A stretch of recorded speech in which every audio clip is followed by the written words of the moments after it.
ওকে, তো হঠাৎ করে যেই প্ল্যানগুলো হয় না, সেই প্ল্যানগুলো কিন্তু সবসময় সাকসেস হয় আমার ক্ষেত্রে।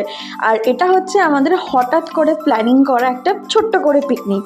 তো পিকনিকটা অ্যারেঞ্জ করেছিল হচ্ছে একটা ভাই, যেই ভাইগুলোকে তোমরা সবাই দেখেছো আমাদের ব্লগে। আর যেহেতু হঠাৎ করে প্ল্যান, এমন কিছু রেসিপি ছিল না, একদম সিম্পল খাবার ছিল। করেছিলাম হচ্ছে হাঁসের ডিমের কারি, আর ছিল হচ্ছে ভাত, আর সাথে ছিল হচ্ছে মিষ্টি তো মাস্ট থাকবেই।